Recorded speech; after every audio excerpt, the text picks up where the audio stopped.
Welcome back to Economic Outlook. 2 weeks ago, I wanted to post a video examining the recommendations made by the commissioners of the President's Deficit Reduction Commission. However, I decided to delay my video because I wanted to see how the full commission would vote on the final recommendations. Not surprisingly, the 18-member panel was unable to generate a supermajority of 14 members in favor of the recommendations. This means that the Commission cannot forward the recommendations directly to Congress for action. However, 11 members of the Commission did vote in favor of the recommendations. I was surprised that the committee was able to generate this much support for so many controversial topics. So today, I want to look at the contents of the Commission's final recommendations and examine their political viability. The Commission's final report begins with a look at the looming fiscal crisis if no action is taken. Today, federal spending is 24% of GDP. That's the sum of all goods and services produced in our country. Federal debt was 33% of GDP in 2001, the last time we had a balanced budget. Today, federal debt is 62% of GDP, and it's expected to increase in coming years. By 2025, our federal government revenue can only finance interest on debt, Medicare, Medicaid, and Social Security expenditures. That means that all other discretionary spending will have to be funded by more debt. The Commission estimates that debt may be over 185% of GDP by 2035, with $1 trillion in interest payments alone by 2020. The Commission's recommendations have several highlights. First, over $4 trillion in deficit reduction can be achieved by 2020. The deficit can be reduced to 2.3% of GDP by just 2015. This can be accomplished while reducing marginal tax rates and abolishing the AMT, the Alternative Minimum Tax. Revenue can be capped at 21% of GDP and secure Social Security solvency. Finally, debt can be stabilized to around 40% of GDP by 2035 if the Commission's recommendations are followed. The Commission's recommendations fall into 6 general categories. First, there are discretionary spending cuts, followed by tax changes, healthcare savings, mandatory spending cuts, process changes, and Social Security reform. Let's look at each of these 6 categories and see exactly what the Commission wants to do. The committee's first recommendations revolve around discretionary spending cuts. The committee summarizes its position with the following quote: "Over the past decade, base discretionary spending, excluding war costs, has grown by 34% in inflation-adjusted dollars, and the President's fiscal year 2011 budget projects it to grow by an additional 6% to $1.6 trillion in 2015. In order to bring down the deficit, Washington will have to rein in discretionary spending. Every aspect of the discretionary budget must be scrutinized, no agency can be off-limits, and no program that spends too much or achieves too little can be spared. The federal government can and must adapt to the 21st century by transforming itself into a leaner and more efficient operation. Like its citizens, government must also be willing to do more with less and live within its means." Now, this is a pretty strong statement, especially coming from a bipartisan group. So you may be wondering how the Commission proposes to actually cut discretionary spending. And one of the first things that the Commission makes clear is that both defense spending and non-defense spending need to be cut in the same proportion. In fact, the Commission recommends that defense spending and non-defense spending both be cut by the same percentage each year. The Commission also recommends budgeting for war spending, ending emergency fund abuses, and creating a new disaster fund.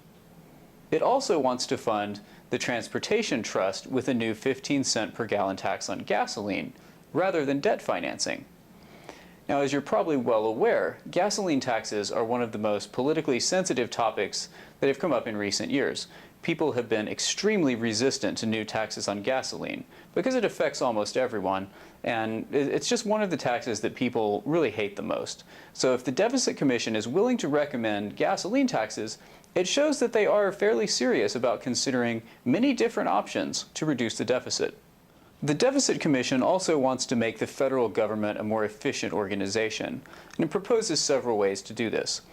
First, it wants to enact an immediate 15% budget reduction for both congressional and White House budgets, and it also recommends pay freezes for congressional employees and all federal workers. Finally, it recommends a reduction in size in the federal government through attrition. And what this means is that when federal workers retire, they aren't immediately replaced unless there's a true need. So this would reduce the size of the government as more workers retired. The next major area the Commission looked at to lower the deficit was tax reform. As you might expect, this has been one of the more controversial areas of the Commission's final recommendations, so I want to look at it in fairly close detail. Overall, the goal for the Commission was to lower marginal tax rates, eliminate tax expenditures, and support a what they call simpler, more targeted set of provisions that promote work, home ownership, healthcare, charity, and savings. Now, they also say that as a matter of principle, taxes must increase or maintain their current level of progressivity. And I'll talk about that in just a moment. This chart shows new tax rates that the Deficit Commission recommends. For example, the middle rate is currently set at 25%, with an increase to 28% in 2011 if the Bush tax cuts are not expended.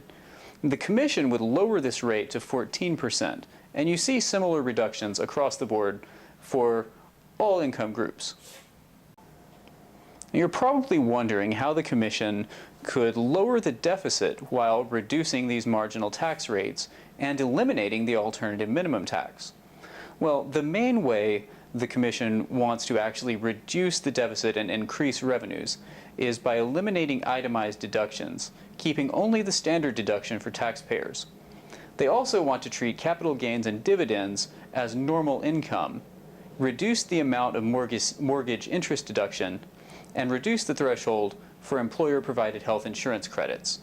Today, employer-provided health insurance is not considered income, and under the new plan, it would have lower thresholds before it was considered income. Corporate tax rates are also simplified in much the same way. I have to admit, I was fairly surprised by these recommendations from the Commission. If you've been watching my videos for quite a while, you may remember that I did a series on the value-added tax, or VAT. And at the beginning, I thought this Commission was a way for the President to try to simply build support for a potential VAT tax to increase revenues. But it turns out they took a much more studious approach. They didn't go for the simple, convenient VAT tax fix. And in fact, these lower marginal rates are very attractive for several reasons. However, they do come with trade-offs in the form of deductions that are very popular with many taxpayers.